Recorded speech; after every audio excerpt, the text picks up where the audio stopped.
¿ok? Vamos a ir a Levítico capítulo 2. Voy a compartir mi pantalla. La semana pasada estuvimos hablando acerca de los sacrificios, ¿verdad? Y el capítulo número 1 hasta el capítulo número 7 se nos habla bastante acerca de los sacrificios. En realidad todo el libro de Job habla, ¿no? De sacrificios, perdón, todo el libro de Levítico, todo el libro de Levítico habla de los sacrificios, ¿verdad? Pero especialmente, ¿no? Los primeros 7 capítulos nos habla mucho.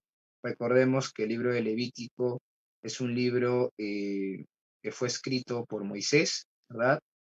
Es un libro que nos habla acerca también de las leyes, de los sacrificios, y un comentarista mencionaba también, que estaba leyendo, que este libro inicialmente no era un libro que fuera leído por todo el pueblo, sino era un libro que era específicamente para los sacerdotes, ya que en ese libro dan las instrucciones de manera específica de cómo se debían realizar los sacrificios, Agosto 29. ¿no? Recordemos también que al leer el libro de Levítico nos permite poder entender mejor el Nuevo Testamento también, ya que muchos capítulos del Nuevo Testamento tienen como contexto el Antiguo, ¿no? El Pentateuco, y eso incluye el libro de Levítico, ¿no? Cuando muchas veces en los evangelios se nos habla de la ley de Moisés, cada vez que se menciona la ley de Moisés se está hablando del Pentateuco, ¿no? Los 5 primeros libros de la Biblia, incluyendo el libro de Levítico, ¿no? Y especialmente también para poder entender especialmente la carta a los hebreos, ¿no? El libro de Levítico es muy importante, ¿no? Ya que el libro de Levítico, al autor de Hebreos se basan muchos pasajes del libro de Levítico. ¿Ok? Eh, Muy bien. Entonces, la semana pasada hablamos acerca de los sacrificios y específicamente hablamos del sacrificio del holocausto, ¿verdad? Y cuando hablamos del holocausto, mencionamos algunas cosas, ¿no? Llegamos a culminar el holocausto, ¿verdad? Creo que si mal no recuerdo, sí culminamos toda la parte del holocausto. Vimos algunas características, ¿no? Recordemos que el holocausto era una ofrenda que se consumía totalmente, ¿no? Se quemaba totalmente en el fuego, ¿no? Y habían 3 tipos de holocausto, ¿verdad? El holocausto del becerro o vacuno, ¿no? El holocausto de las ovejas y el holocausto de las aves, ¿verdad? Y mencionamos también que la palabra holocausto significa lo que sube, ¿no? Lo que sube, nos hablaba también de consagración, y cada uno de los tipos de sacrificio de Levítico también eran una figura de la obra de Cristo, en el sacrificio de Jesús, de la vida del Señor Jesucristo en general, ¿no? Y mencionamos que el holocausto nos hablaba de consagración y de alguna manera nos permitía poder ver cómo la vida del Señor, el Señor Jesucristo, en su totalidad estaba consagrada a Él, ¿verdad? Eh, También vimos que el que sea de 3 tipos, el que pudiera, era el que el holocausto se pudiera ofrecer de 3 tipos de animales. Eso también involucraba de alguna manera que todo el pueblo, sin distinción, tenía la oportunidad de ofrecer ese tipo de sacrificio, ¿no? Las personas de repente que tenían menos recursos, que no tenían una vaca o una oveja, podían ofrecer una ave, ¿no? Y vimos en el contexto vimos un pasaje del Nuevo Testamento, ¿verdad? Cuando la familia de Jesús, ¿no? José, María y Jesús, cuando estaba todavía Jesús era niño, van a ofrecer al templo, van ofreciendo un palomín, ¿verdad? Entonces, eso nos habla de que la familia de Jesús es una familia pobre, ¿no? Económicamente hablando, ¿no? No era una familia con muchos recursos económicos. Muy bien. Eh, Hoy nos toca ver acerca de la oblación, ¿ok? Vamos a hablar acerca de la oblación. También me amenaza. ¿Ya? Muy bien. Les voy a pedir que, bueno, recordarles que cuando ingresemos, tratemos de mantener la cámara, el micro apagado, y cada vez que queramos hacer una pregunta, lo podemos encender y hacemos la pregunta. ¿Ok? No hay ningún problema con eso. Muy bien. En cuanto a la oración era otro tipo de ofrenda, ¿no? Y eso está descrita en el capítulo número 2. ¿Ok? Así que vamos a leer el capítulo número 2 del libro de Levítico. ¿Ok? Levítico capítulo número 2. Bien, todos creo que lo tenemos a la mano, así que vamos a leer. ¿Ok? Dice así: cuando alguna persona ofreciere oblación a Jehová, su ofrenda será flor de harina, sobre la cual echará aceite y pondrá sobre ella incienso, y la traerá a los sacerdotes, hijos de Aarón, y de ello tomará el sacerdote su puño lleno de la flor de harina y del aceite, con todo el incienso, y lo hará arder sobre el altar para memorial. Ofrenda encendida es de olor grato a Jehová, y lo que resta de la ofrenda será de Aarón y de sus hijos. Es cosa santísima de las ofrendas que se queman para Jehová. Cuando ofreciereis ofrenda cocida en horno, será de tortas de flor de harina sin levadura, amasadas con aceite y opal, sin levadura, untadas con aceite. Mas si ofreciereis ofrenda de sartén, será de flor de harina, sin levadura, amasada con aceite, la cual partirás en piezas y echarás sobre ella aceite, que es ofrenda. Si la ofreciereis ofrenda cocida en cazuela, se hará de flor de harina con aceite. Y traerás a Jehová la ofrenda que se hará de estas cosas, y la presentarás al sacerdote, el cual la llevará al altar. Y tomará el sacerdote de aquella ofrenda lo que sea para su memorial, y lo hará arder sobre el altar, ofrenda encendida de los gratos, y lo que resta de la ofrenda será de Aarón y de sus hijos. Es cosa santísima de las ofrendas que se queman para Jehová. Ninguna ofrenda que ofreceres a Jehová será con levadura, porque de ninguna cosa leudada ni de ninguna miel se ha de quemar ofrenda para Jehová. Como ofrenda de primicias la ofreceréis a Jehová, mas no subirán sobre el altar en olor grato. Y sazonarás con sal toda ofrenda que presentes, y no harás que falte jamás de tu ofrenda la sal del pacto de tu Dios. En toda ofrenda tuya ofrecerás sal.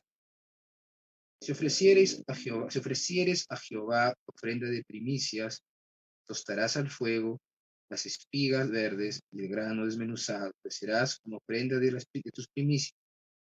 Y pondrás sobre ella aceite y pondrás sobre ella incienso, que es ofrenda. Y el sacerdote hará arder el memorial de parte del grano desmenuzado y del aceite con todo el incienso, que es ofrenda encendida para Jehová. Bien, entonces vemos aquí el segundo tipo de ofrenda, la oblación, que era como un presente, era como una especie de una ofrenda vegetal, no era una ofrenda vegetal, pero era como un presente, era como una ofrenda, podríamos decir, de agradecimiento, de gratitud a Dios. ¿Ok? Era como una ofrenda de gratitud, una ofrenda, era como un presente para Dios, ¿no? Vemos en la descripción de la ofrenda que habían métodos para cocer la ofrenda, ¿no? El versículo número 4 nos dice que al horno, el versículo 5 y 6 en sartén, y el versículo 7 en cacerola. Eso lo vamos a ir viendo también un poquito, ¿no? También había algunas prohibiciones de qué ingredientes no se debían utilizar para la ofrenda, y también nos habla acerca de la sal, ¿verdad? Entonces, podemos completar allí la primera parte. La oblación era un tipo de ofrenda a base de alimentos de origen vegetal, ¿no? Alimentos de origen, alimentos de origen vegetal. Esa era la oblación, ¿no? Dame un segundo, parece que algunos hermanos no pueden entrar. Voy a verificar. Si está bien. Buenas noches, hermano Cristian. Soy la hermana Bueno, Marta. bueno, Buenas noches, ¿cómo está? buenas noches. Entonces, muy bien. Disculpa, Entonces, hermano. dígame. Disculpa, hermano. Una preguntita. Siempre leo que dice flor de harina. ¿Qué quiere decir? ¿Así solamente es la harina como la entendemos ahora? Sí, sí, exacto. Era uno de los ingredientes que se utilizaba para este tipo de ofrendas. ¿Ok? Era uno de los tipos de ingredientes que utilizaba. Era una ofrenda vegetal, ¿no? No todo tiene un significado. Lo que tenemos que tener en cuenta es que no todo tiene un significado como que espiritual, en el sentido de debemos pretender ponerle un significado a cada ingrediente como si algo tuviera un significado como que aparte del que tiene en sí, como ingrediente, ¿no? Pero Ya. era uno de los ingredientes que Dios ordenó. O sea, en este pasaje se nos menciona cómo debería ser la oblación, cómo La última debería vez ser. que comí fue cuando viajé a Re- Cajamarca, Recordemos que era una ofrenda de creo. gratitud, ¿ok? Era una ofrenda de gratitud. Por acá era. Muy bien. Ahí, por favor, apaguemos Hay un nuestros micro prendido. apaguemos nuestros micros.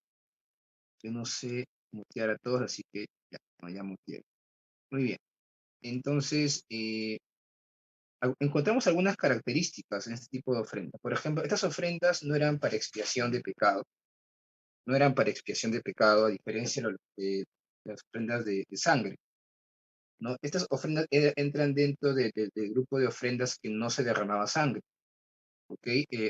Creo que la semana pasada no pudimos ver esta diapositiva, así que la voy a poner ahora porque creo que va a ayudar. Cuando hablamos de ofrendas, habían dos tipos podríamos dividir también las ofrendas en dos tipos. Habían ofrendas cruentas, o sea, donde se derramaba sangre, donde se imponían las manos sobre el animal, ¿no? Y se degollaba el animal, ¿no? Obviamente el derramar sangre involucraba la muerte de la víctima, había una identificación del pecador con la víctima, ¿no? Y el castigo, y también nos hablaba del castigo por el pecado, que es la muerte. Pero en este caso, el animal era quien moría en lugar del pecado, ¿verdad? Por eso es que recordemos que en el libro Levítico vamos a encontrar ese pasaje que también se repite en el libro de Hebreos, ¿no? Sin derramamiento de sangre no hay perdón de pecados o no hay remisión, ¿no? Eso se repite y en realidad eso lo vemos desde Génesis. Recuerden, ¿cuál fue el primer derramamiento de sangre? ¿No? ¿Quién lo hizo? ¿Cómo se dio en el libro de Génesis? ¿Alguna de Caín ustedes con Abel, recuerda? cuando Caín y Abel mató a su hermano. Ya, ahí hubo derramamiento de sangre, pero nos estamos refiriendo, considerando el acto de que la Cuando sangre. Abel ofrece su cordero al Señor en gratitud y le agradó a Dios. Cuando Ya, Adán ejemplo, y Eva pecaron, Dios ya, claro, cuando les Adán y dio Eva, con cuero de ¿cómo? oveja. Claro, ahí vemos, por ejemplo, desde el libro de Génesis, vemos que Dios nos está diciendo que para que Él pueda cubrir la falta, necesariamente tiene que haber la muerte de una víctima, tiene que haber derramamiento de sangre. Si nosotros vemos en el libro de Génesis, cuando en el capítulo, vamos a buscar ese capítulo, ese versículo, para que si quieren pueden anotarlo, en Génesis capítulo 3, perdón, versículo, versículo, Fue cuando Dios mató a los animales para cubrir su desnudez de Adán y Eva. exactamente, cuando Dios los cubre, ¿verdad? Dios cubre con piel de animal, ¿no? Los cubre con piel de animal. Obviamente para que Dios los pueda cubrir con una piel de animal tuvo que haber muerte, tuvo que haber derramamiento de sangre, ¿verdad? Entonces vemos ello también en Génesis capítulo 2. Ujú. Se me fue el versículo. Lo tenía aquí justo. A ver, espera, un segundo. Ah,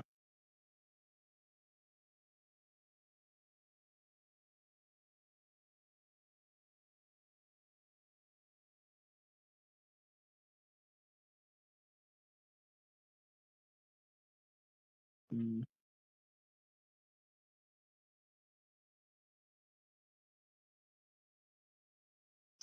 capítulo 2.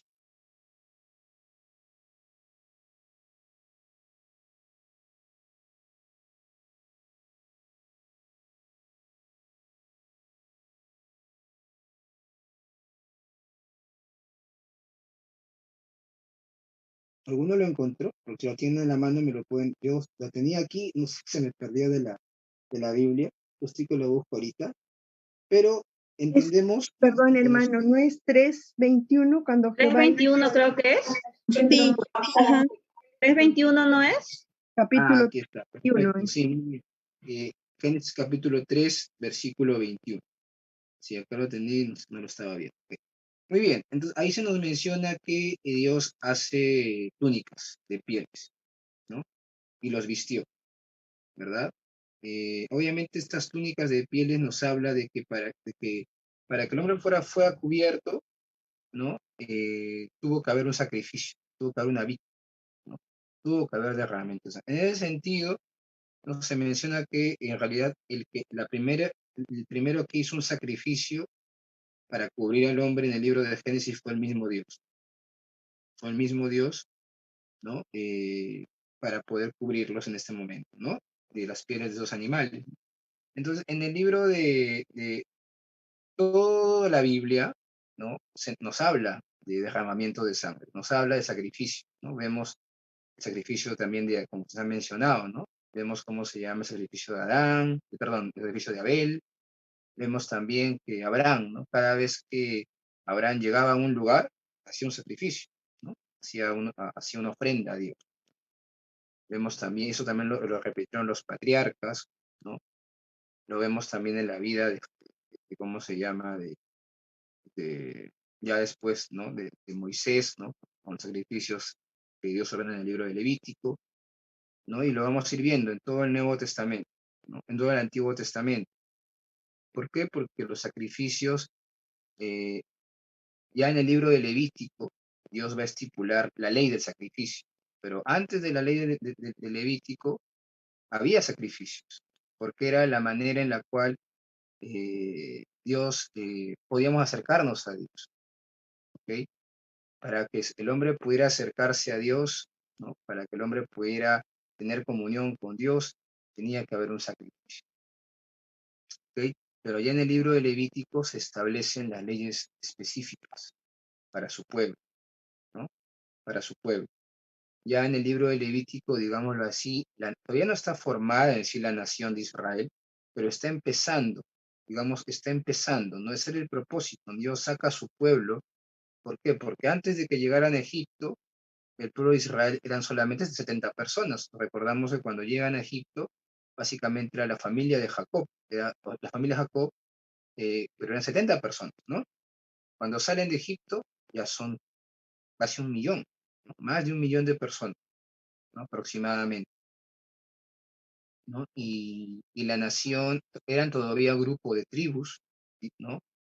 Eh, Habían sido esclavos, así que el propósito, ¿no? De Dios al sacarlos de Egipto es que ellos puedan llegar a la tierra prometida, es verdad, y puedan también consolidarse, uno de los propósitos, ¿no? Consolidarse como la nación, como una nación, ¿no? Dentro obviamente cumpliendo las promesas que Dios le había hecho a los patriarcas, ¿no? A Abraham, a Isaac y a Jacob, ¿no? Pero la nación de Israel en sí, como nación, se empieza a consolidar ya en el libro de los Reyes, ¿ok? Antes de ello, todavía son un grupo de tribus, ¿no? Poco a poco se empiezan a consolidar, pero ya desde el libro de Levítico, Éxodo, Número, Deuteronomio, vemos los inicios, ¿no? De cómo ellos empiezan ya a ser un pueblo, ¿no? ¿Okay? Cristian, Sí, adelante. este, ¿Hay algún aporte, ya sea bíblico, no sé, de un escritor, referente a esto de los sacrificios antes que Dios en Levíticos, digamos, le ponga en orden todo, como él quisiera que sean los sacrificios? No. En el sentido que como de repente la descendencia de Adán, ¿no? Aprendieron a hacer el sacrificio, o sea, o Dios le dijo, hagan así, ¿no? Tiene que ser de este modo, ¿no? Ujú, Hagan sacrificios animales, de vegetales, qué sé yo, porque ujú, no quiero, no quiero hacer polémica a esto, sino que también los incas hacían sacrificios, ¿no? ujú, Y bueno, ¿quién les ujú, enseñó también a ellos a hacer ese tipo de ofrendas, no? Bueno, aunque ellos hacían los mismos sacrificios al Inca, ¿no? ujú, En este caso, bueno, eh, de repente pienso yo que será Dios que le habrá enseñado a este tipo de ceremonia, porque suena místico, ¿no? O sea, el tipo cómo, de cómo debe ser, ¿no? ujú. Claro, recuerdo un autor, ese es Sproul, no, ahorita no tengo a la mano el comentario que él hizo. Él hace un comentario acerca de lo que tú estás comentando. Primero que recordemos que en el Antiguo Testamento todavía no había una Biblia escrita, ¿no? Recordemos que todo se transmitía de generación en generación por vía oral.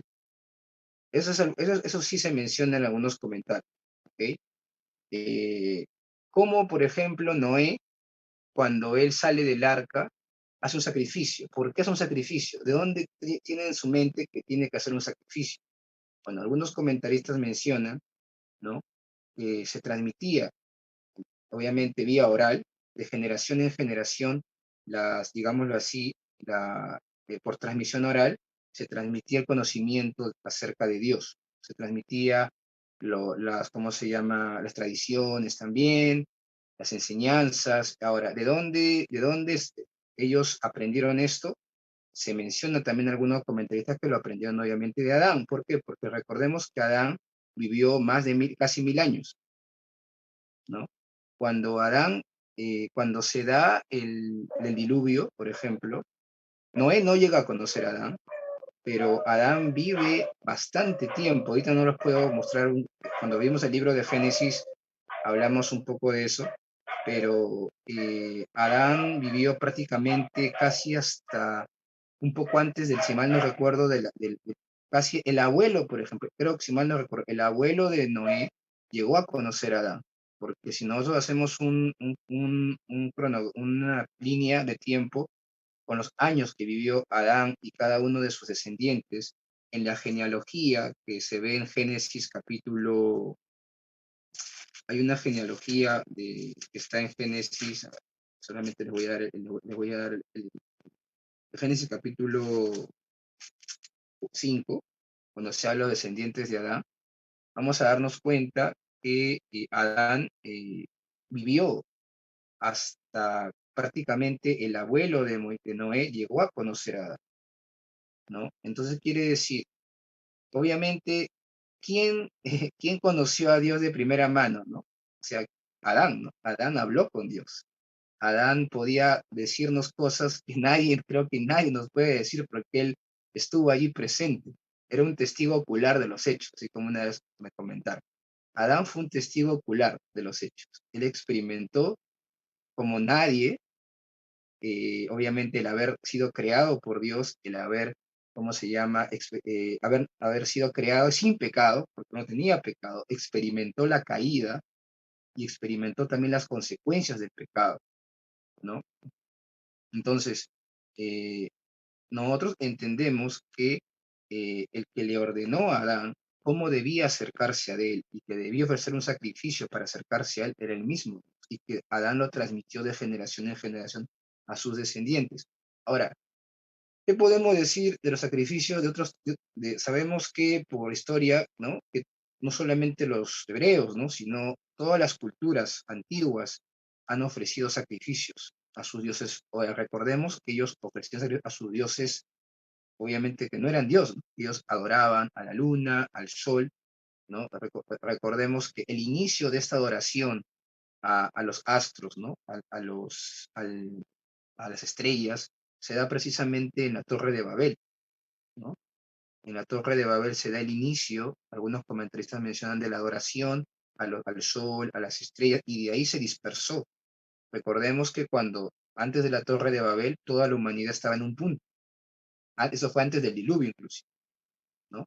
A partir en la Torre de Babel inicia, digámoslo así, se dan los inicios de lo que es la adoración a los cuerpos celestes, y ya cuando se dispersan, obviamente, cada pueblo, cada nación ya practica, ¿no? Sus propios ritos, sus propias creencias, adorando, obviamente, a lo que no es Dios, ¿no? A lo creado, ¿no? Ahora, la diferencia con los sacrificios de la Biblia es que, por ejemplo, generalmente los sacrificios que los pueblos antiguos hacían a sus deidades son sacrificios que eran para calmar la ira del Dios. Era para calmar, como que te mostraban un Dios que estaba molesto, un Dios, ni siquiera por el pecado, porque a diferencia de otros pueblos, Dios a su pueblo le demanda santidad, le demanda tener una relación con ellos. En cambio, nosotros vemos que en otras civilizaciones, el Dios no está interesado en tener ninguna relación con la persona. Es más, ni siquiera con la vida de la persona. Puede vivir en cierta medida, no hay ni siquiera una exigencia de santidad, ¿no? Segundo, generalmente estaba relacionado con calmar la ira, porque el Dios estaba molesto, ¿no? Esto no lo vemos en el libro de Levítico. Dios en ningún momento nos dice que Él está molesto y que necesita que matemos un animal para que se calme. Esa no es el mensaje del libro de Levítico. Lo que el libro Levítico nos demuestra es que Dios demanda, o mejor dicho, establece en su palabra que para que nosotros podamos acercarnos a Él, ¿no? Tiene que haber derramamiento de sangre, porque sin derramamiento de sangre no hay perdón de pecados, ¿no? Pero a diferencia también de los pueblos antiguos o de las otras civilizaciones, nunca Dios exige, por ejemplo, un sacrificio humano, como sí era muy común en otros pueblos. Es más, las naciones a las cuales el pueblo de Israel se dirigía en Canaán, practicaban este tipo de sacrificio, sacrificaban a sus hijos, ¿no? Y Dios también en el libro de Levítico, no lo vamos a ver ahora porque ya en su momento lo vamos a ver, Él va a establecer y va a decir, tú no vas a hacer eso, yo no te he ordenado eso. Y vamos a ver también que su pueblo cayó en eso. Su pueblo llegó a caer en sacrificar a sus propios hijos a Moloc. Y Dios le dice que eso nunca pasó por su corazón. Nunca estuvo en el corazón de Dios que su pueblo hiciera sacrificios humanos, ¿no? Entonces, nosotros vemos que, ¿no? Esas son algunas diferencias, ¿no? Con los sacrificios que Dios ordena en el libro de Levítico, con los sacrificios que otras civilizaciones tal vez se ofrecían, ¿no? Y de alguna manera recordemos que Dios ha puesto en el corazón del hombre que hay eternidad. Eso en la Biblia nos dice, ¿no? Eternidad. Eso quiere decir que muy en el fondo y en toda civilización, por ser creación de Dios, ¿no? Por ser creación de Dios, entendía o que había algo después de esta vida. Obviamente, en oscuridad, en pecado, hacían prácticas y que no eran la voluntad de Dios, obviamente, y es más, la Biblia también nos habla de que, obviamente, todo lo que estos pueblos practicaban en realidad lo ofrecían a Satanás, porque detrás de cualquier ídolo, detrás de cualquier imagen, estaban adorando a Satanás, ¿no? Entonces, eso es importante considerar. ¿Okay? Eso es lo que les puedo comentar, ¿ya? Voy a tratar de buscar un poco más de información, tal vez bibliográfica, para poder dárselas, y los que estén más interesados en poder leer un poco más, les doy, ¿ok? Pero sí, lo que les he comentado acerca de la transmisión oral, eso sí lo he leído en un comentario, y ahorita no tengo el autor exacto, pero sí, muchos comentarios hablan de eso. O sea, en los tiempos antiguos se transmitía de generación en generación, de manera oral, las enseñanzas, ¿no? Porque aún, recordemos que en la época de Adán no había escritura siquiera, ¿no? No había escritura, ¿no? La escritura apareció en Babilonia, ¿no? Algunos dicen que ahí en la escritura se inició la cuneiforme, eso también hablamos también un poco en el libro de Génesis, en Babilonia, ¿no? Y recordemos que Adán vivió antes de Babilonia, inclusive, porque aún no, antes de la Torre de Babel, ¿no? Babel fue el inicio precisamente de Babilonia. De ahí viene la palabra Babilonia, ¿no? Babel. ¿Ok? Muy bien. Entonces, no sé si me he podido a poquito algo de para poder apoyar a la duda que había, pero vamos a continuar. ¿Ok? ¿Hay alguna otra pregunta? Hermano, yo Sí. quería hacer un comentario ¿Ok? más o menos orientado con respecto a lo que usted dice. Es cierto, o sea, es verdad, yo estaba leyendo de que, o sea, en un comentario escuché de que, por ejemplo, los asirios tenían bestias aladas, ¿no? Toros alados, se le llamaba lamazu. Entonces, ellos eran como una especie de querubines. Y esto Ujú. mismo también se dio en la cultura egipcia. Este, no sé cómo se llama, pero se parecen. O sea, no son iguales porque la de la cultura egipcia tiene como un velo en la cabeza, pero es algo parecido. Y entonces, y entonces como que los querubines en el templo de Salomón, como que también tenían cierto parecido, ¿no? Entonces a mí me preguntaron, o sea, ¿de dónde vino todo eso? Y más o menos con lo que usted ha explicado, ¿no? De que eso se transmitía, y es probable porque las personas transmiten, digamos, o sea, sus vivencias, ¿no? Y entonces, de alguna u otra manera, también transmiten sus conocimientos. Y yo me imagino que por eso es que este, todo eso se ha transmitido, ¿no? Y también por ejemplo, em, ay, es esa frase que es muy común que dice, ya me olvidé ya, bueno, de Babilonia, que era un gobernante muy, muy conocido, y que también ojo por ojo y diente por diente allá. Eso es de un gobernante de Babilonia, me parece, ¿no? Hammurabi, la Ajá, ley de correcto, Hammurabi. exacto, la ley de Mm, Hammurabi, ¿no? Entonces, como que yo pienso que también tiene esa influencia, ¿no? Bueno, eso es todo, hermano, mm. gracias. Ok, hermano. Claro. Ahora, lo que debemos recordar es que en lo que es la construcción, por ejemplo, primero hablando de sacrificio, Dios establece cómo tiene que hacer el sacrificio. O sea, no es que su pueblo se copió de otros pueblos, porque recordemos que el pueblo de Israel vivió en Egipto, ¿no? Vivió en Egipto bastante tiempo, ¿no? Y obviamente en Egipto se adoraba a falsos dioses, ¿no? Eran idólatras, ¿verdad? Eh, pero no es que ellos usaron, digámoslo así, tomaron lo de Egipto y sencillamente hicieron algo parecido con el libro, en el libro de Levítico. No, porque recordemos que el libro de Levítico es un libro dado por Dios, escrito por Moisés, pero dado por Dios, ¿no?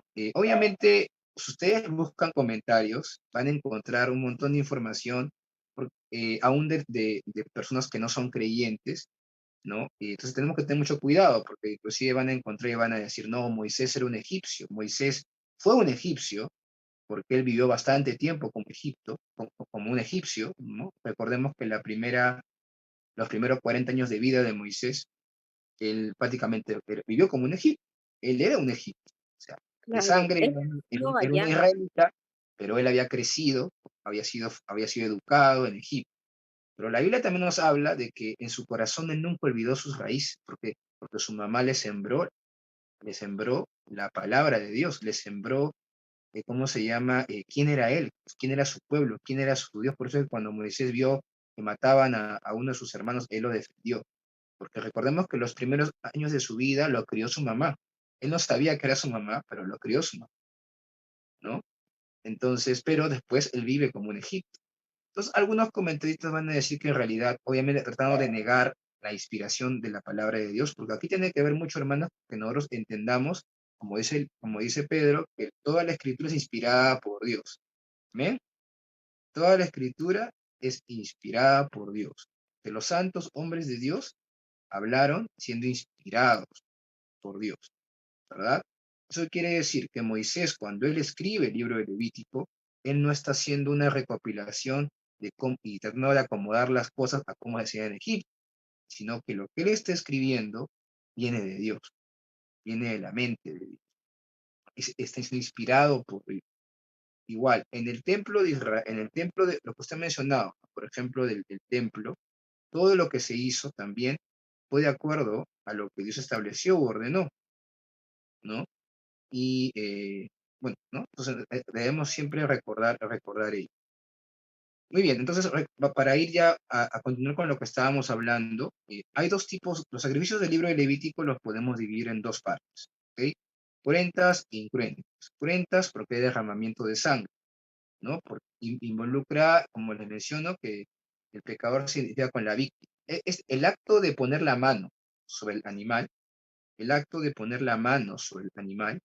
eso nos hablaba de la identificación, ¿no? Cuando el pecador se identifica. O sea, como que los pecados pasan a la víctima y al morir el animal, era como que el animal está tomando el lugar del pecado.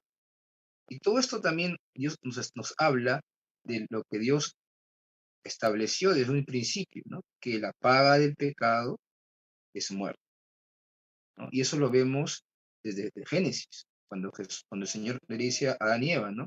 Porque si tú pecares, vas a morir. El día que pecares, morirás. Serán abiertos vuestros ojos, ¿no?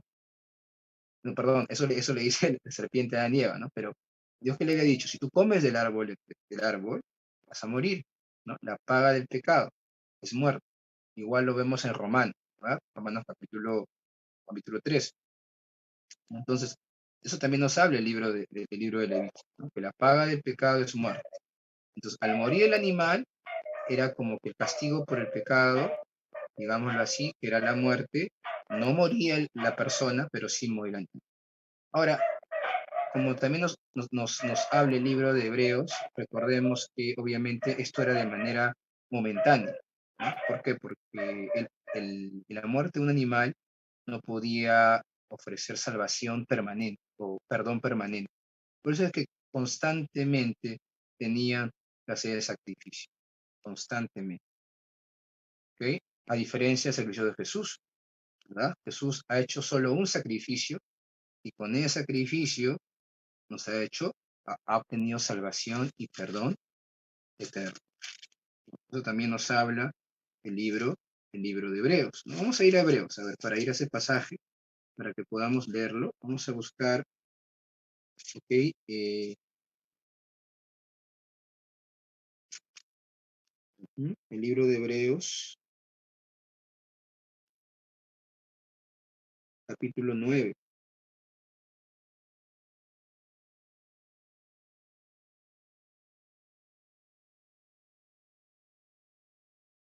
Versículo 24.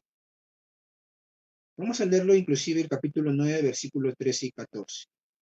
Hermanito, ¿podría repetir, por favor? Hebreos capítulo 9, versículo 13, 14 y el capítulo 26 al 28. Perdón, versículo 26 al 28. A ver, alguien que me pueda apoyar con la lectura de Hebreos 9, 13, 14. A ver, hermano. 9:13. Porque si la sangre de los toros y de los machos cabríos y las cenizas de la becerra rociadas a los impuros santifican para la purificación de la sangre, ¿cuánto más la sangre de Cristo, el cual mediante el Espíritu Eterno se ofreció a sí mismo sin mancha a Dios, limpiará vuestras conciencias de obras muertas para que sirváis al Dios Pero no te vivo. muerde, déjalo. Mejor déjalo, Catalina. Yo Hermanos, tengo miedo que ¿se te dan muerda, ¿eh? cuenta? A ver, ¿se dan cuenta la diferencia? ¿No? Miren, aquí ¿Ya el ves? autor Te de digo, Hebreos, te digo. hermanos, por favor, hay una cámara, hay un micro prendido, les pido por favor que apaguen su micro, ¿ok? Gracias. Muy bien, entonces, como les menciono, aquí el autor de Hebreos nos está hablando de, nos está haciendo como un paralelo, ¿no? O sea, la sangre de los animales no puede quitar el pecado. O sea, la sangre animal podía purificar la carne, lo externo. Lo externo podía purificar, pero no podía salvar, no podía cambiar el corazón, no podía darnos salvación. Solamente el sacrificio de Jesús, ¿no? Recordemos ese himno, ¿no? Solo de Jesús la sangre, ¿no? Si se acuerdan de esa canción, solo de Jesús la sangre puede darnos redención, ¿verdad? Solo de Jesús. Y esa es una característica también que diferencia a los sacrificios de Levítico. Generalmente en los pueblos antiguos no les interesaba absolutamente el pecado de la gente. O sea, no tenía nada que ver con el hecho de que tú tenías que presentarte limpio a un Dios santo. No tenía nada que ver con que, ese Dios tenía que tener quería tener una relación contigo, una relación en que tú fueras su pueblo, ¿no? Una relación de amor, ¿no? En cambio, vemos en el libro de Levítico, ¿qué tiene que ver con ello? Dios, recordemos que Dios le dice a su pueblo, yo voy a estar en medio de ustedes. Ustedes van a ser mi pueblo, yo voy a ser su Dios. Yo voy a estar en medio de ustedes. Pero para que yo pueda estar en medio de ustedes, para que yo pueda tener comunión con ustedes, tiene que haber un sacrificio, porque yo soy santo, ustedes son pecadores. Si es que ustedes no se acercan a mí bajo mis términos, yo los voy a consumir. ¿Por qué? Porque Él es santo, porque frente al pecado, recordemos qué fue lo que le pasó a Nadab y a Abiú, eso lo vamos a ir viendo después, ¿verdad? Fueron consumidos. ¿Por qué? ¿Porque Dios es malo? No, porque Dios es santo y su presencia cuando tiene contacto con el pecado, sencillamente el pecador muere. Nosotros, hermanos, si no fuera por el sacrificio de Jesús, ya estaríamos muertos hace tiempo, ¿verdad? Porque no podríamos acercarnos a Dios. No sería posible que nosotros pudiéramos servir a Dios, siquiera que pudiéramos acercarnos a su presencia, pudiéramos tener comunión con Él, solo por el sacrificio de Jesús podemos tener comunión. El Hebreos capítulo 9. Y eso debe traer a nuestro corazón gozo y paz, ¿no? Porque no tiene que ver con nuestras obras, no tiene que ver con nuestros méritos, tiene que ver con la obra de Cristo. Pero a su vez también debe llevarnos a la obediencia, a tener temor.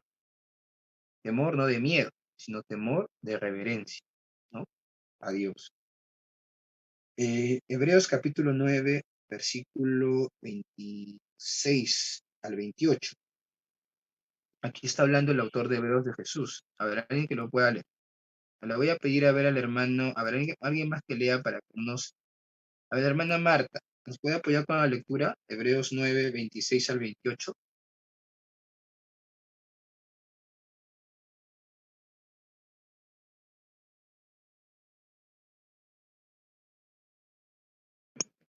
¿Aló? Ya, a Sí. ver.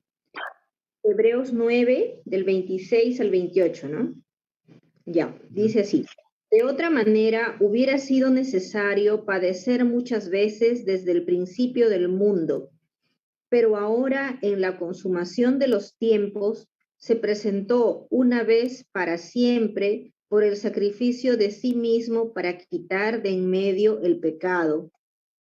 Y de la manera que está establecido para los hombres, que mueran una sola vez y después de esto el juicio, así también Cristo fue ofrecido una sola vez para llevar los pecados de muchos y aparecerá por segunda vez sin relación con el pecado para salvar a los que lo esperan. Entonces vemos, ¿no? Que a diferencia del sacrificio del Antiguo Testamento, el libro levítico, tenía que ser constantemente, tenía que ser muchas veces, cada día. ¿Por qué? Porque el sacrificio de un animal no podía quitar el pecado. El sacrificio de Jesús sí puede hacer. Por eso es que nosotros ya no necesitamos hacer ningún sacrificio, ¿verdad? Porque el sacrificio ya fue hecho. Muy bien, entonces vemos aquí cruentas e incruentas. Las incruentas eran los tipos de ofrendas sin sangre, no había derramamiento de sangre. Generalmente eran de alimentos, ¿no? La oblación significaba acercamiento a Dios, ¿ok?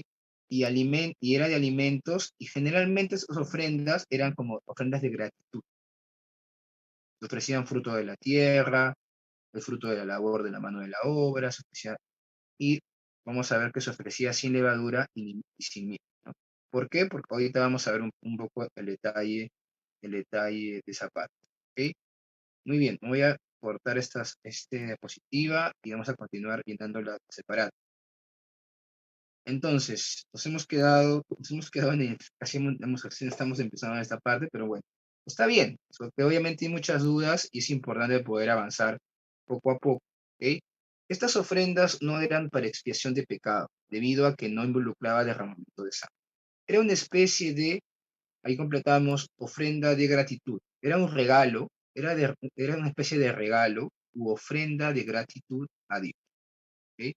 Era una especie de regalo u ofrenda de gratitud a Dios. Una parte se hacía arder en el altar para memorial. O sea, hay una parte de la ofrenda, como dice el versículo 2 y versículo 9, ¿no? Que se hacía arder, ¿no? Y eso era para Dios, se hacía arder para memoria, significaba ello, ¿no? Que era delante de Dios, para Dios. Dice que lo restante era para Aarón y sus hijos, ¿no? Y vemos aquí también que Dios establece un inicio, que los que participan del altar o los que sirven en el altar también participen del altar. ¿Qué quiere decir? Que Aarón y sus hijos obtenían también su sustento de las ofrendas, ¿no? En este caso, porque obviamente habían ofrendas, las cuales sí eran totalmente entregadas para ser consumidas, como en el caso del holocausto, ¿no? Pero en este tipo de ofrendas sí, una parte se hacía arder y la otra parte era para los sacerdotes, ¿no? Dice que lo cual era considerado cosa santísima de las ofrendas que se queman para Jehová. Versículo 2, versículo 10. Entonces vemos que en este tipo de ofrendas Dios también proveía para sus servidores, que en este caso en los sacerdotes. Y vamos a ir a ver, hay muchos versículos que hablan al respecto, ¿no? Tanto del Antiguo como del Nuevo. Pero vemos aquí en el libro de Levítico, desde este versículo, que Dios provee para sus servidores, para su sustento. Dice Deuteronomio 18:1. Le voy a pedir a alguien que nos pueda apoyar con la lectura de Deuteronomio 18:1. A ver, Denise, apóyanos con esa lectura. De ahí le voy a pedir a la hermana Nancy Romero, 1 Corintios 9, 13, 14. Y a la hermana Iris Zúñiga, 1 Corintios. Ay, perdón, aquí hubo una repetición. Discúlpenme. Solamente ahí, ¿ya? 1 Corintios 9, 13, 14. Ok, a ver, Deuteronomio 18:1. Sí, Deuteronomios 18:1. Los sacerdotes levitas, es decir, toda la tribu de Leví, no tendrán parte ni heredad en Israel, de las ofrendas quemadas a Jehová y de la heredad de él comerán. ¿Por qué Dios había establecido que los sacerdotes, que como ahí hay levitas, ¿no? O sea, toda la tribu de Leví que era la que se iba a hacer cargo, no solamente de lo que era el tabernáculo, sino también de las ofrendas, eran los sacerdotes, ¿no? Tomaran parte de las ofrendas, porque ellos no iban a tener heredad. Cuando la nación de Israel llegara a la tierra prometida, se iban a distribuir por tribu un territorio específico. Pero la tribu de Leví no iba a tener territorio. Iban a tener, cada tribu le iba a dar una especie de terreno para que vivan, ¿sí? Eso también está establecido. Pero como territorio en sí, como tribu, no iban a tener. ¿Por qué? Como dice allí en el libro de Deuteronomio que hemos leído, Jehová dice, Jehová es su heredad. 18.1 dice, ¿no? Jehová, versículo 2, eso no lo hemos leído. Deuteronomio capítulo 18, versículo 2 dice, no tendrán pues heredad entre sus hermanos, Jehová es su heredad, como él les ha dicho, ¿no? Jehová es su heredad. Esto también lo encontramos en el libro de Números 18:20, ¿no? Pero bueno, es lo mismo, ¿no? Pero significaba que Dios estaba proveyendo para sus siervos, para los sacerdotes, anticipando que ellos no iban a tener territorio, porque ellos iban a dedicar, su vida va a estar totalmente consagrada, dedicada a lo que era el servicio, a lo que era el tabernáculo, en este caso, ¿no? Muy bien. A ver, ahí creo que alguien está haciendo alguna pregunta. Ah, no, bueno. Entonces, ¿qué dice 1 Corintios 9, 13, 14? No sé, ¿a quién le pedí que leyera? No, creo que no puede leer la hermana, su micro no funciona, ¿no? A ver, entonces voy a pedir a hermano... Willy, ¿nos puedes apoyar con la lectura de 1 Corintios? Por favor. Ok, déjame buscar un ratito, por favor. Ok.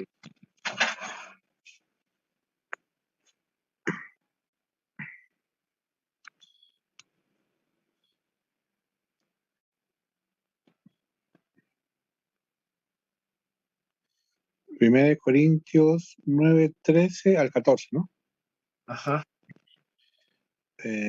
¿No sabéis que los que trabajan en las cosas sagradas comen del templo y que los que sirven del altar participan? Así también ordenó el Señor a los que anuncian el Evangelio que vivan del Evangelio. Gracias. Ahí está Pablo, ¿no? Pablo estaba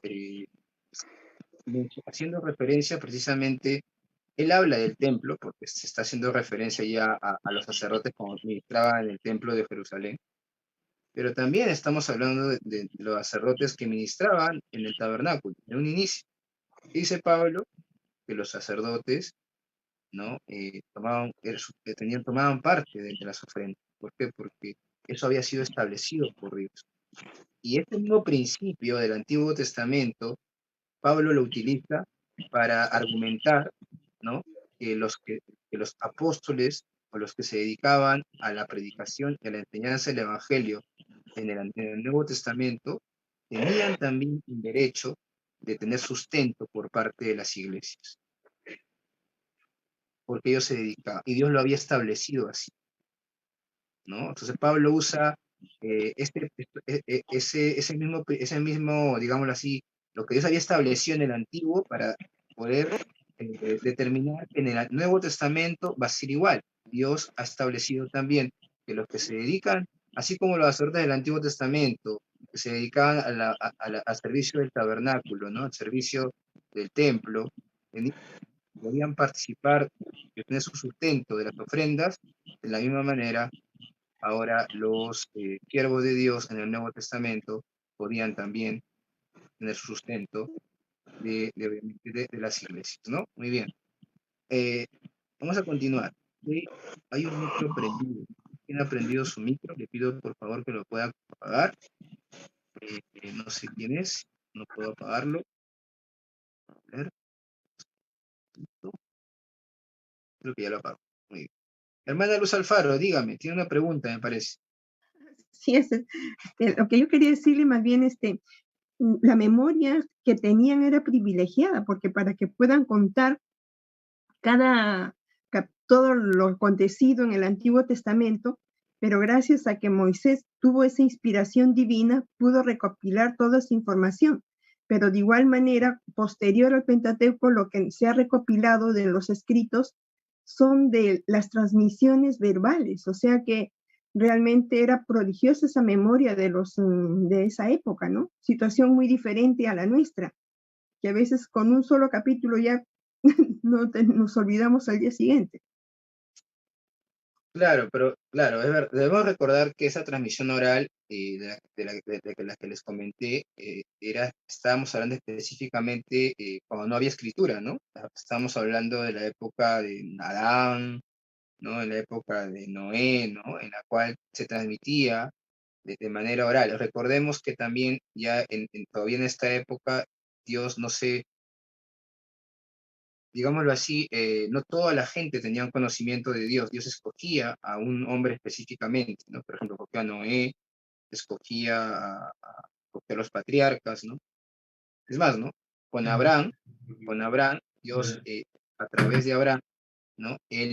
Dios establece que de la descendencia de Abraham iba a venir su pueblo, ¿no? Iba a venir el Mesías. Pero antes de Abraham, ¿no? Dios, digamos, se comunicaba con la humanidad, digamos así, de manera general, pero a través de un solo hombre, escogía hombres, ¿no? Ya en los libros que estamos viendo nosotros, ¿no? Por ejemplo, el Pentateuco, que fue escrito por Moisés, y los libros posteriores, ya había escritura creada. Así que, bueno, ¿en qué momento se escribieron cada uno de los libros? Ese dato no lo tengo ahorita, ¿no? Pero sí había una transmisión oral, de todas maneras, pero también se escribía, ¿no? Se escribía ya, se empezó a escribir, ¿no? Moisés ya estaba escribiendo, por ejemplo, ¿no? Inspirado por, ¿no? Y estaban también los escribas que eran los encargados de poder. Recordemos que los libros también se envejecían, ¿no? Y podían, se envejecían, entonces tenía que haber siempre estar no actualizando, sino la palabra es, tenían que ser reemplazados, y los escribas eran los encargados de poder hacer esta labor, ¿no? Perdón, Eh, hermano, ¿y los masoretas? ¿Quiénes eran los masoretas? los masoretas, hermana, no tengo esa información ahorita en la mano. He escuchado, pero no me acuerdo, sinceramente. Los masoretas. Ok. Vamos a continuar esta parte. Dice, este tipo de ofrendas tenían que ser de cierto tipo de ingrediente, ¿no? En el caso de las ofrendas de oblación o alimentos específicos, ¿no? Aquí encontramos, por ejemplo, la flor de harina, el aceite y el incienso, ¿no? Flor de harina, el aceite y el incienso, ¿ok? Eran ingredientes que tenían que incluirse dentro de este tipo de ofrenda de origen vegetal, ¿no? Recordemos que las ofrendas de alguna manera simbolizaban o eran una figura del futuro servicio de Jesús, de Jesucristo, ¿no? De su vida, y aún nos mostraban características de su misma naturaleza y persona, ya que en toda la vida del Señor Jesús fue una ofrenda para él.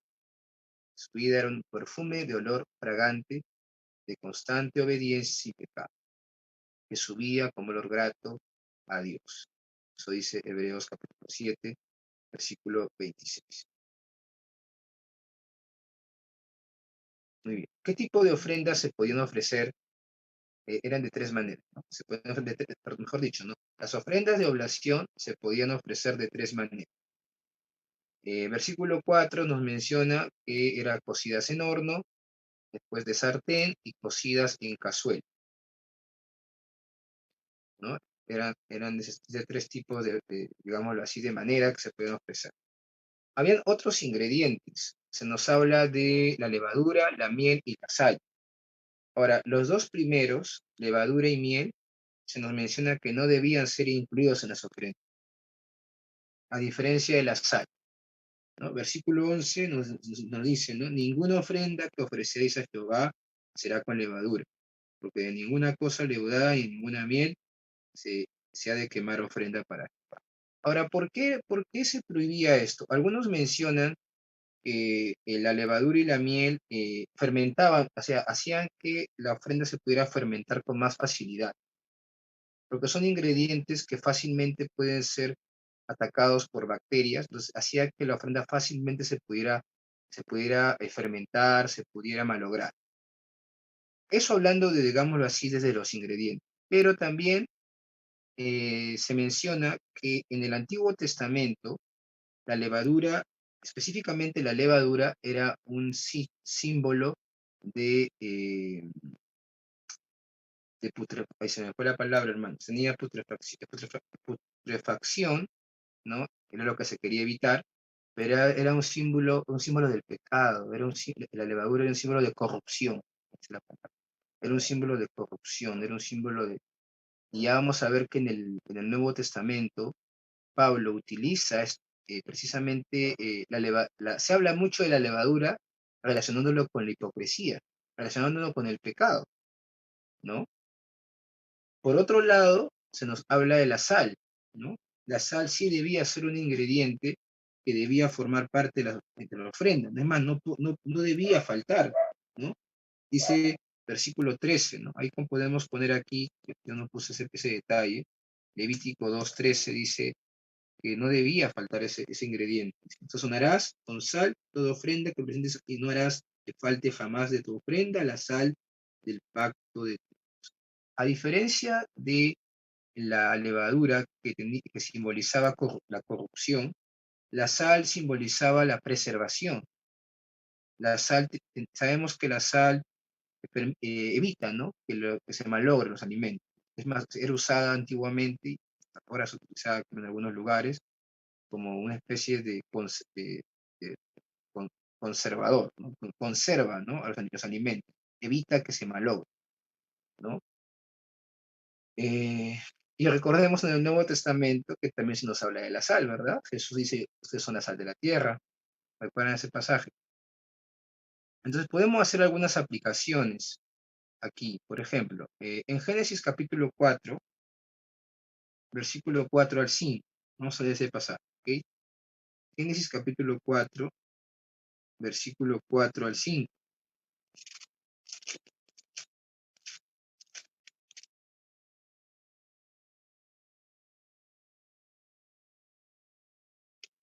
Este pasaje nos habla del sacrificio de Abel, ¿verdad? El sacrificio de Abel. Y dice así, ¿no? Yo lo voy a leer. Ya dice, Abel trajo también de los primogénitos de sus ovejas, de lo más gordo de ellas. Y miró Jehová con agrado a Abel y su ofrenda, pero no miró con agrado a Caín y a la ofrenda suya. Y se ensañó Caín en gran manera y decayó su semblante. Ahora, la ofrenda de Caín fue una ofrenda vegetal, ¿verdad? Una ofrenda vegetal, a la diferencia de la ofrenda de Abel, ¿no? Que fue una ofrenda de un animal, de primogénito de sus ovejas, ¿verdad? Vamos a encontrar muchos comentarios al respecto, hermanos, ¿por qué Dios rechazó a Caín? Algunos van a decir que, bueno, fue porque fue una ofrenda vegetal y en realidad tenía que ser una ofrenda animal, porque así estaba establecido. Algunos mencionan que esa era la razón. Yo particularmente no me voy tanto por esa postura, esa explicación, ¿no? Hay otra explicación que yo creo que es, a mi parecer, considerando lo que dice Primera de Juan, capítulo 3, 11, 12, y considerando también, hermanos, que sí se podía, que Dios no era que no aceptaba ofrendas vegetales. Recordemos que la oblación que estamos viendo ahora del libro de Levítico era una ofrenda de origen vegetal. Eso quiere decir que no era que los vegetales, ¿no? Porque fuera vegetal no era aceptable a Dios. Ahora, debemos recordar que cuando leemos el texto del capítulo 4 de Génesis, parece que Caín en realidad tampoco presentó lo mejor, no presentó, digamos, lo que le sobró, ¿no? Pero ¿qué dice Primera de Juan 3, 11, 12? Primera de Juan 3, 11, 12, ¿qué dice? Le voy a pedir... Aquí yo lo tengo. A ver, léalo, hermano. Dice, porque este es el mensaje que habéis oído desde el principio, que nos amemos unos a otros, no como Caín, que era del maligno y mató a su hermano. ¿Y por qué causa le mató? Porque sus obras eran malas y la de su hermano justas. Ahí está, ¿no? ¿Cuál fue la causa por la cual Caín mató a Abel? ¿Qué dice Juan? Lo mató porque sus obras eran malas y las de su hermano eran justas. Y también ahí agrega que dice que Caín era del maligno. Caín era del maligno. ¿Por qué era del maligno? Otro tema, no voy a ir a ese punto, ¿ya? Pero solamente quería poner este detalle. tratando de explicarle un poquito lo que es esto de la levadura, de la sal. En el Antiguo Testamento, la levadura es un símbolo de corrupción, digámoslo así, de corrupción. En el Nuevo Testamento, Pablo utiliza digamos, este simbolismo para hablarnos del pecado, ¿no?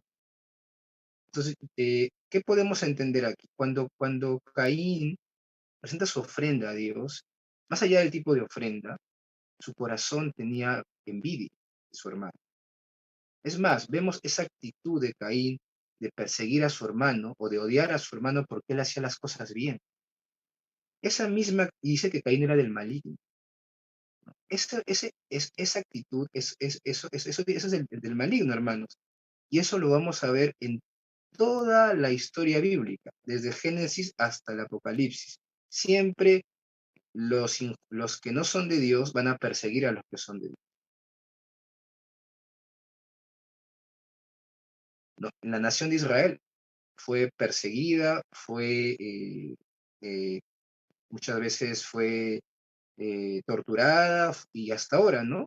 Sufrió toda su historia, ha sufrido a manos de los enemigos de Dios, ¿no? Pero Dios la ha guardado, ¿no? Y nosotros como la iglesia de Dios, como hijos de Dios, ¿no? ¿Qué nos dice también? ¿Qué se nos advierte? Que si nosotros somos de Dios, todo aquel, dice Pablo, que quiera vivir piadosamente sufrirá persecución. Yo me ponía a pensar mucho en mí, hermanos, sinceramente. Muchas veces nosotros vivimos muy cómodamente. Tampoco vamos a buscar sufrir por las puras. Ese no es el punto. El punto es que si nosotros vivimos como Dios quiere que vivamos, de alguna manera siempre va a haber vamos a sufrir inconvenientes en nuestras vidas. ¿Por qué? Porque siempre va a haber personas que no son de Dios, que no les va a agradar que tú vivas de una manera que agrade a Dios. Eso pasó con Caín y Abel desde un inicio. Y desde un inicio se ve ahí las dos simientes, la simiente de Dios y la simiente del maligno, ¿no? Dice la Biblia que Caín era del maligno, Abel era de Dios. Y vamos a ver que a través de Abel se da la simiente de Dios, con la descendencia de Abel, de Sem, y finalmente cuando llega Jesús a través de él. ¿Okay? Ahora, ahí está preguntando la envidia. Bueno, sí, envidia, es verdad. Vamos a completar. ¿Okay? Entonces, hermanos, Caín en su corazón era como si él tuviera envidia, y la envidia, el odio, resentimiento, no podían formar parte del corazón de alguien que quería ofrecer un sacrificio, una ofrenda. Por eso es que Dios lo rechazó. Por eso es que nosotros, hermanos, siempre debemos examinar, porque la realidad es que somos pecadores. Y de alguna manera siempre podemos manchar lo que podamos servir a Dios, el servicio que podamos dar a Dios. Por eso es que siempre, antes de servir, tenemos que ponernos a cuentas con Dios. Tenemos que examinar nuestro corazón, ¿no? Desde el orgullo, hermano, ¿no? La levadura es un símbolo. Miren cómo en el libro de Levítico nos dice, no puede haber levadura en la ofrenda. No puede haber levadura en la ofrenda, ¿no? De alguna manera es como si no puedes acercarte a mí con levadura en tu corazón, con pecado, con odio, con resentimiento, con envidia, ¿no? Y esto lo entendemos mejor con la enseñanza de Pablo en el Nuevo Testamento. Miren, en el Nuevo Testamento dice así, vamos a completar. La levadura, en el Nuevo Testamento, la levadura era un símbolo del pecado, de aquello que contaminaba y que si lo tolerábamos y permitíamos, acabaría expandiéndose y contaminándolo todo. Por eso es que la levadura es un símbolo del pecado. Recordemos ese pasaje que dice que la levadura leuda, ¿no? Toda la masa, ¿no? Un poco de levadura, ¿recuerda? Ese versículo, un poco de levadura leuda toda la masa. ¿Qué significa eso? Un poco de pecado estropea todo. Por eso es que siempre debemos ponernos a cuentas con Dios. Siempre debemos pedirle a Dios que nos limpie. Por eso es que el cristiano, hermanos, vive una vida de constante arrepentimiento, porque siempre, de alguna manera, nos manchamos. Necesitamos por eso pedirle a Dios que sea limpiándonos cada día, ¿verdad? Gálatas 5:9. Voy a pedirle a un hermano que lea Gálatas capítulo 5, versículo 9. Ahora le voy a pedir a alguien que no haya leído. Vamos a pedirle al hermano, la hermana Nancy Romero que me apoye con Gálatas 5:9 y Gianluca, apóyame con Primera de Corintios 5:6.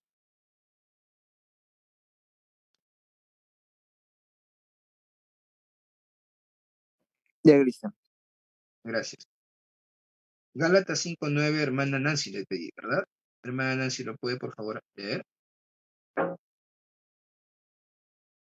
Si no, a ver, creo que no lo puedes. Ya no tiene, su micro no funciona, no se preocupe.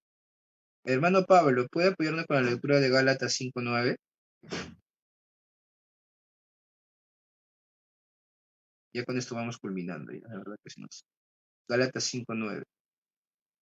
Hermano, yo puedo leer. Ya, léalo, hermano. Dice, un poco de levadura leuda la masa.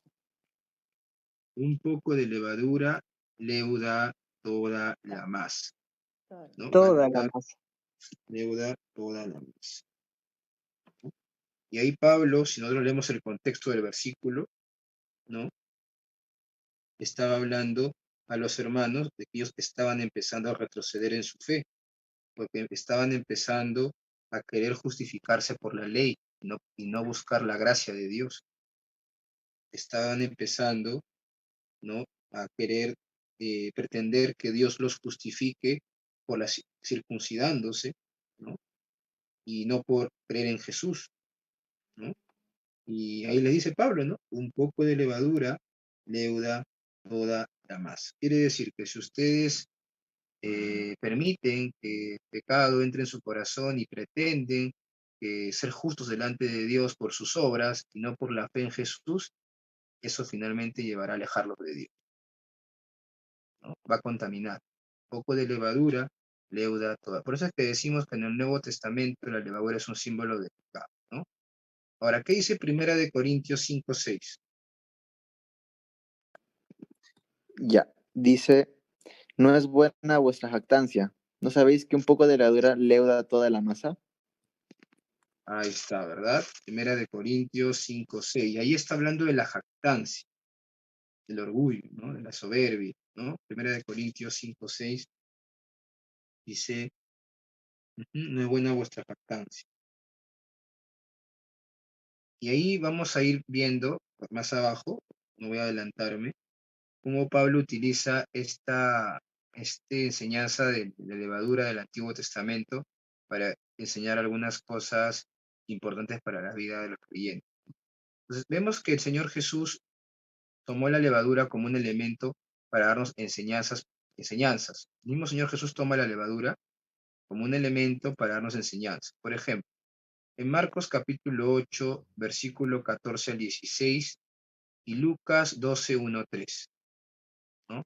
Le voy a pedir a dos hermanos que nos apoyen con la lectura de estos versículos. Hermana Roxana Quispe, Marcos 8, 14 y 16, y hermana Geraldine Rodríguez, Lucas 12, 1-3.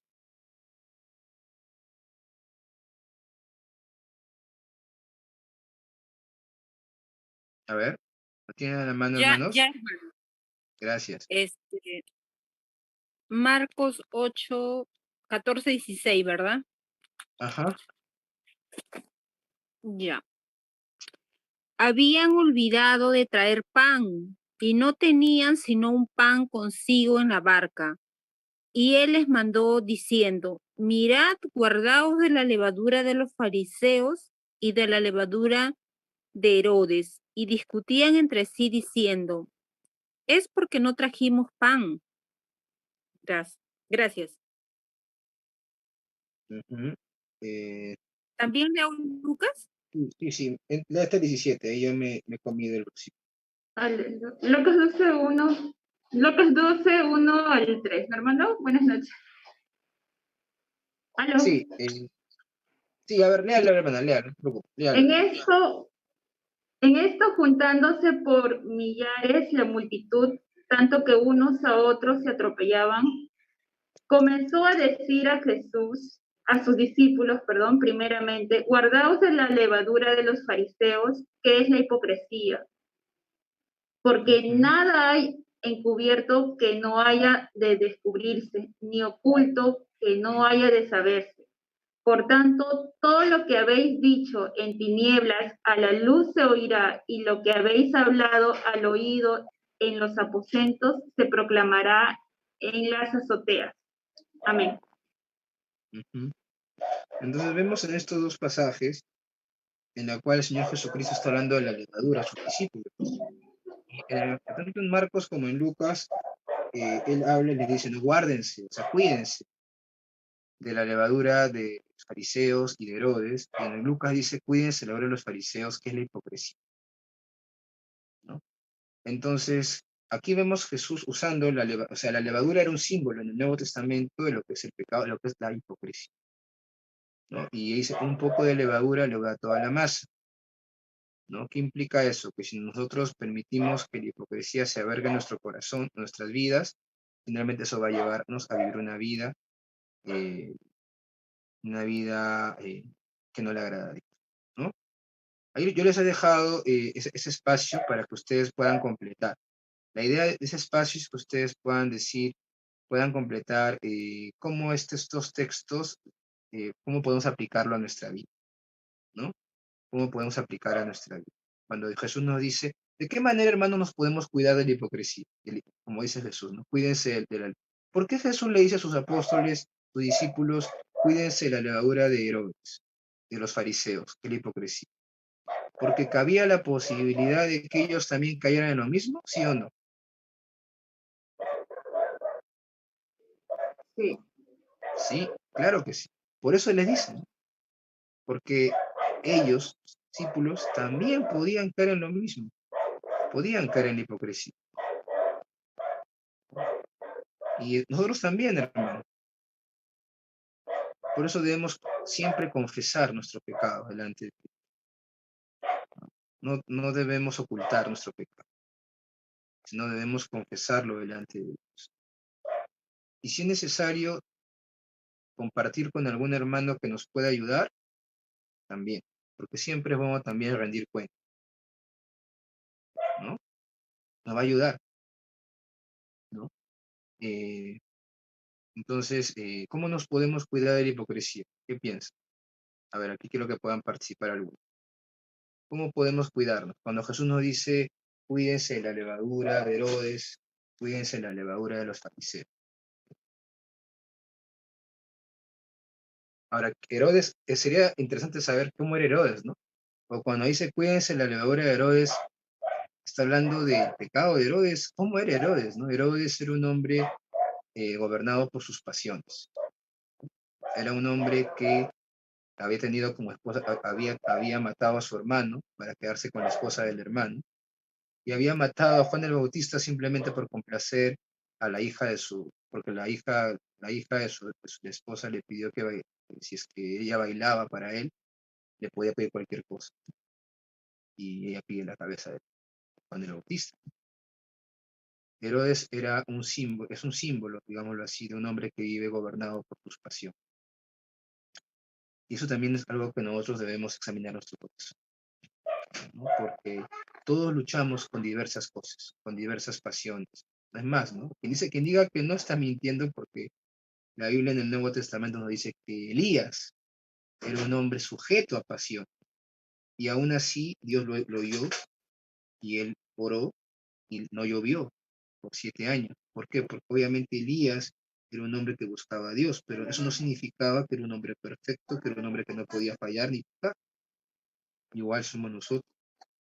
El punto es que debemos buscar siempre a Dios, la confesión, y no, como dice el texto en Lucas, no ocultar.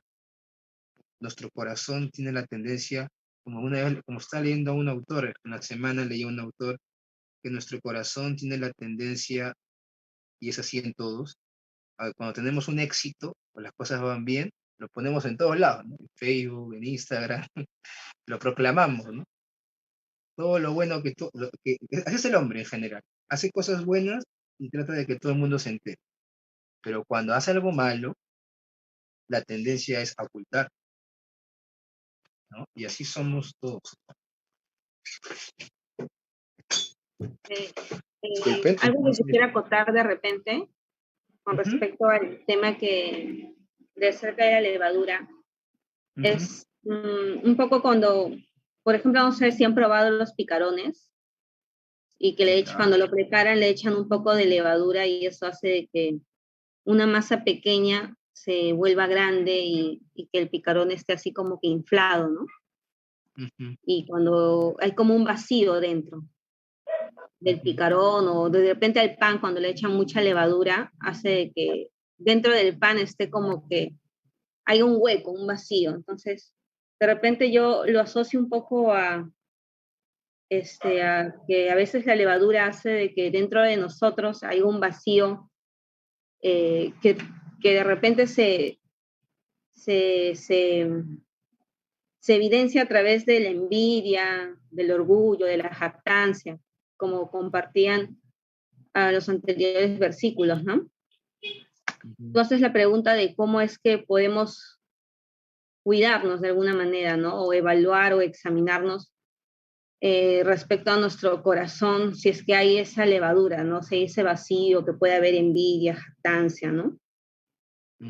Si es bien cierto, creo que nuestra comunión con Dios es principal para poder darnos cuenta de cómo vamos caminando. Creo que también es estar atento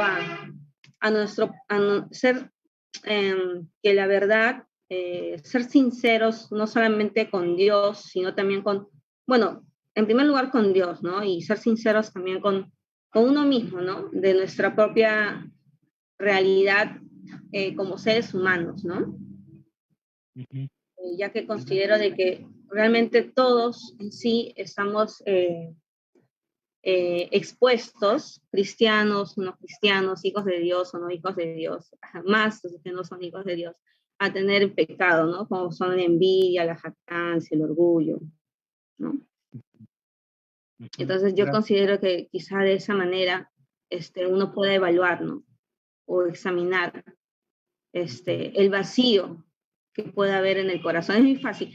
Si hay vacío en el corazón, si no está lleno de Dios, van a empezar a llenarse de sentimientos negativos como los que se llenó el corazón de Caín, ¿no? Que fue la envidia, ¿no? Bueno, eso quería acotar con respecto a la levadura. Gracias, Denise, muy bien. Vamos a continuar con Mateo capítulo 16, 6 y 12. A ver, le voy a pedir a la hermana Marianela Palomino si puede leer esos dos versículos.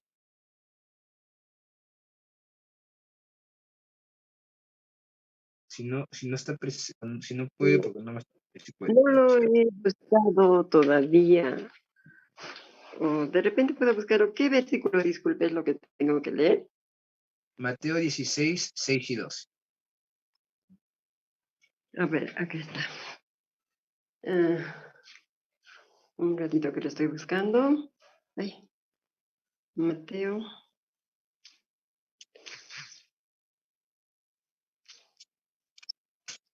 No lo encuentro. Ya.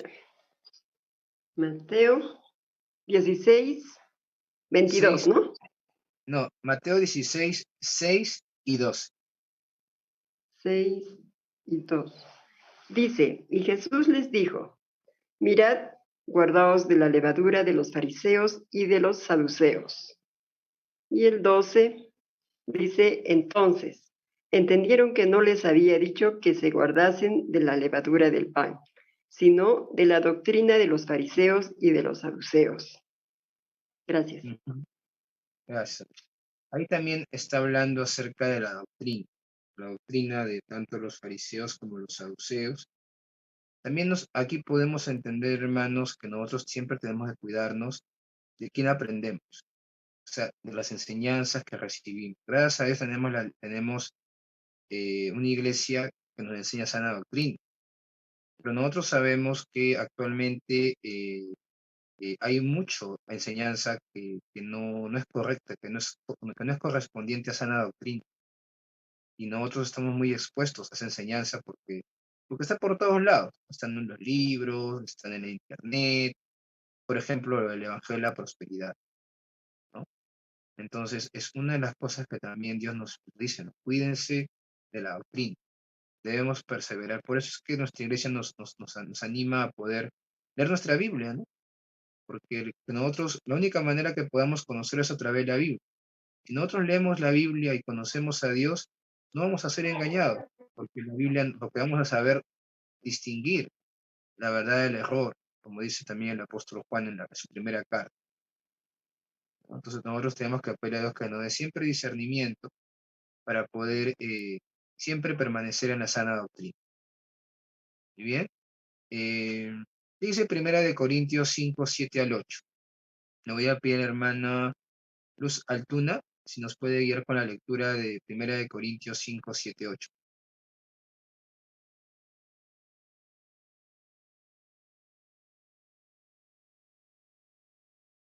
O la hermana, a ver, si no la hermana, hermana Lucía, ¿nos puede ayudar con la lectura? Muy bien, hermanito. ¿Cuál me dijo? 1 Corintios 5. Ya, 7, 8. Y ahorita lo busco. Ah, Un momentito. no se preocupe, no se preocupe. 1 Corintios 5.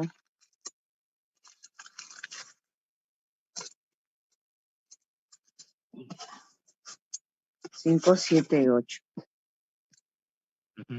5, 7. Limpiaos, pues, de la vieja levadura, para que seáis nueva masa, sin levadura como sois. Porque nuestra Pascua, que es Cristo, ya fue sacrificada por nosotros. Así que celebremos la fiesta, no con la vieja levadura, ni con la levadura de malicia y de maldad, sino con panes sin levadura, de sinceridad y de verdad. Amén. Aquí, hermanos, cuando habla de la vieja levadura se refiere a la vieja naturaleza, se refiere al viejo yo, al antiguo yo, digámoslo así, al viejo hombre. Por eso es que Pablo dice, ¿no? Limpiaos pues de la vieja levadura, ¿no? Y eso está hablando, como cuando diría en otro pasaje, ¿no? Despojaos pues del viejo hombre, que está viciado por los placeres engañosos, y revestidos del nuevo, que conforme a la verdad de Dios se va renovando hasta el conocimiento pleno. Habla del viejo hombre. ¿No? Dice, limpiaos pues de la vieja levadura, para que seáis nueva masa, sin levadura, como sois. Ahí está hablando de que nosotros ya somos hijos de Dios, o sea, como sois, ahora son nueva masa, son nuevas criaturas, son nuevas personas, no porque sean perfectas, no porque nunca pequen, sino porque ahora ya han creído en Cristo, han sido justificados, tienen el Espíritu Santo y son hijos de Dios, y son santos para Dios. ¿Por qué? Porque han sido escogidos por Dios. Dios los ha limpiado, son una nueva masa. Pero ¿qué dice Pablo? Vivan conforme a esa nueva naturaleza, vivan conforme a esa nueva condición. Por eso le dice, porque nuestra Pascua, que es Cristo, ¿no? Ya fue sacrificada por nosotros. Nuestra Pascua, ¿no? Y vemos cómo Pablo usa muchos términos del Antiguo Testamento, ¿verdad? Nuestra Pascua, ¿no? La Pascua para el creyente, ahora dice, es Cristo. Ya no es esa Pascua en el Antiguo Testamento en que mataban un animal, ¿no? Recordemos que eso era una figura también sacrificio de Jesús, ¿no? Porque Pablo dice, nuestra Pascua es Cristo, Cristo ha muerto en ese sacrificio que Dios ha provisto para que nosotros podamos ser libres, ¿no? Podamos ser perdonados. Ya fue sacrificado por usted. Así que dice, celebremos la fiesta, no con la vieja levadura, o sea, no con la antigua naturaleza, no con el viejo hombre, no con el pecado que antes me esclavizaba, no con la vieja levadura y con la levadura de malicia y de maldad. La vieja levadura es un símbolo aquí en este texto de eh, la antigua naturaleza del viejo hombre, que también Pablo habla en Romano, ¿verdad? Y dice, no vivan ya como, no pretendan celebrar la fiesta. ¿A qué se refiere con celebrar la fiesta? Por aquí está hablando de, está haciendo referencia a, en este contexto, los hermanos se reunían para poder celebrar, para poder compartir juntos, y era como una coinonía, fiesta coinonía, ¿no? Compartían, ¿no? Compartían, así como nosotros cuando compartimos, ¿no? O no, ya no podemos hacerlo tanto, pero teníamos nuestra coinonía. Y de ahí viene la palabra coinonía. Entonces, ¿qué pasaba, no? Habían hermanos que a veces no tenían mucho dinero, otros sí tenían mayores recursos. Entonces llegaban, se juntaban, y cuando llegaban los hermanos que tenían menos dinero, tal vez llegaban un poco más tarde. ¿Por qué? Porque a veces los hermanos que no tenían menos recursos, a veces tenían trabajos un poquito más demandantes, trabajos, así como ahora, hermano, ¿no? Los trabajos a veces son complicados, los horarios, a veces llegamos tarde a la reunión, ¿no? Ahora de repente ya no de manera presencial, pero sí virtual. ¿Por qué? Porque a veces salimos tarde del trabajo, etcétera, etcétera. Lo mismo pasaba en ese tiempo. Los hermanos a veces llegaban un poco más tarde porque salían más tarde de sus labores que los hermanos que tenían más recursos. ¿Y qué es lo que pasaba? Cuando ya se reunían, los hermanos que tenían mayores recursos ya habían comido, hasta se habían embriagado, y Pablo va a exhortar, ¿sí? Le va a decir, esto no es celebrar la cena del Señor, no es realmente celebrar la comunión entre hermanos, ¿no? Entonces Pablo les está diciendo, ¿no? No celebren la fiesta, ¿no? No pretendan compartir ahora sus vidas, ¿no? Y tener un tiempo juntos con esas cosas en sus corazones, con malicia, con maldad. Entonces no dice, sino con panes sin levadura, de sinceridad y de verdad. Sinceridad, no con envidia, no con egoísmo, ¿no? No, yo recuerdo un poco, ¿no? Y no sé si se ha pasado, ¿no? A veces, bueno, recuerdo mucho a veces cuando hay estas reuniones, y a veces estamos más pendientes, ¿no? De quién trajo más, ¿no? O quién trajo menos, y lo que trajo más lo miramos bien, lo que trajo menos lo miramos mal. Esas actitudes también habían, hermano, en la iglesia. Ya, y Pablo dice, no debe haber eso. Eso corresponde a su vieja naturaleza, a la vieja levadura, ¿no? Ahora tienen que vivir y compartir con sinceridad, sin malicia, esos pensamientos que a veces no son de Dios, ¿no? Entonces, eso es algo que también es una enseñanza para nuestras vidas, ¿verdad, hermanos? Un ingrediente, vamos a culminar esta parte ya con este último párrafo, porque sé que ya nos hemos ido en el tiempo. Vamos a culminar esta parte, que dice, un ingrediente que siempre debía presentarse en las ofrendas era la sal, ¿no? Hemos hablado ya de la levadura, ¿ok? Recordamos, hemos visto que la levadura en el Nuevo Testamento era un símbolo de la hipocresía, también podríamos mencionar de vivir dominado por las pasiones, del pecado en general, ¿no? En Mateo nos habla también nuevamente Jesús relacionándolo con la falsa doctrina, con una doctrina que no viene de Dios, ¿no? Y también podríamos mencionar que la vieja levadura nos habla de vivir bajo nuestra vieja naturaleza, ¿no? Es algo que nos enseña el Nuevo Testamento y que podemos entender, ¿no? Porque de alguna manera sacar esta enseñanza para nuestras vidas de la oblación no tenía que ser con levadura, por el contaminado. Así de igual manera nuestras vidas se contaminan si permitimos estas cosas, ¿verdad? Ahora vamos a hablar de la sal. La sal, rápidamente, era un ingrediente que siempre debía presentarse en las ofrendas. Levítico 2:13, la cual es un preservante natural, ¿no? Lo cual nos recuerda que nuestras vidas debían ser como esa sal, la cual preservaba y evitaba que el pecado se desborde, ¿no? De alguna manera, la presencia de la iglesia, ¿no?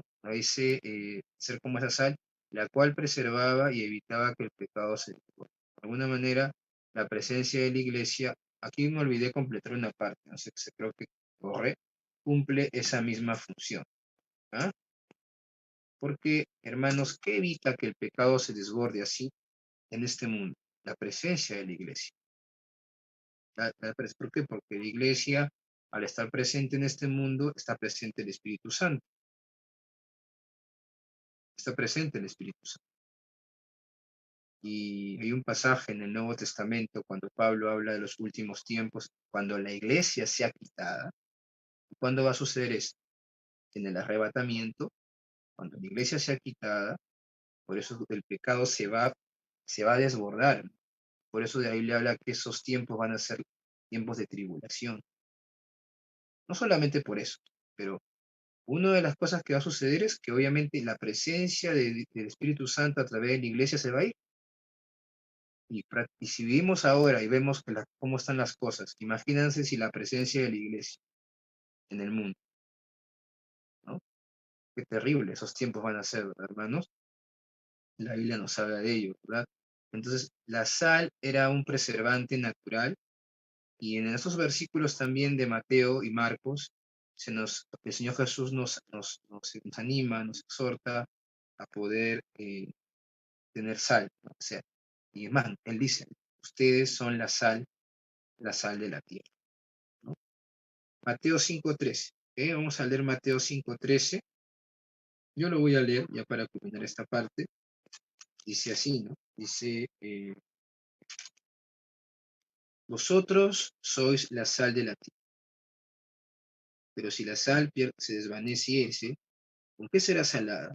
No sirve más para nada, sino para ser echada fuera y hollada por los hombres, ¿no? Y en Marcos 9:50, menciona y dice, buena es la sal, mas si la sal se hace insípida, ¿con qué sazonaréis? Tened sal en vosotros mismos y tened paz los unos a los otros, ¿no? Entonces, ¿qué significa eso? Nosotros debemos ser como la sal, es una enseñanza. O sea, la sal no debe faltar en nuestra vida. ¿Qué significa la sal para nosotros? Significa que debemos permitir, o mejor dicho, ¿no? La sal viene a ser como la presencia del Espíritu en nosotros. No es un símbolo del Espíritu Santo, ¿ok? Pero sí tiene que ver con conservar en nosotros una actitud de humildad, conservar en nosotros ese denuedo, ¿no?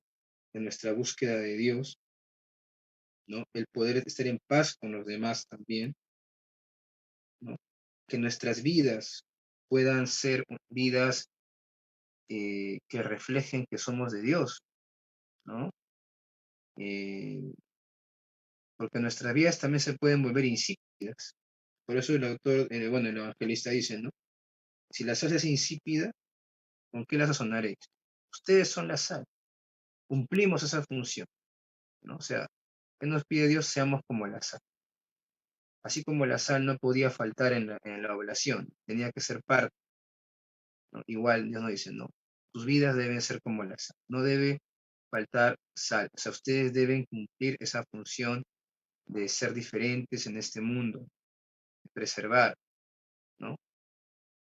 Y de muchas veces también, si nos damos cuenta que algo está mal, ¿no? Nosotros también tenemos que buscar corregir, ¿no? Nuestras vidas, nuestras familias, no peleándonos, obviamente, pero sí tratando de traer paz donde estemos, ¿no?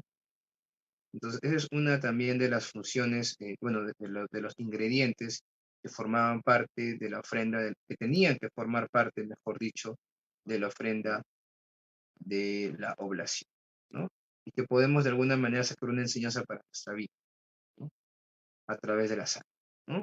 Muy bien, hermanos. Entonces, vamos a dejarlo ahí porque ya estamos a la hora. Y ya la próxima semana culminamos con sacrificio de paz y Dios mediante con los otros 3 sacrificios que faltan ya para seguir avanzando. ¿Ok? Muy bien. Creo que Pamela ya tomó la lista de asistencia. Me dijo que sí tomó. Ya, sí tomó la lista. Muy bien. Muy bien, hermanos. Vamos a orar para ya poder culminar nuestra clase. ¿Ok? Le voy a pedir a Denise. Denise, guíanos en oración. Por favor.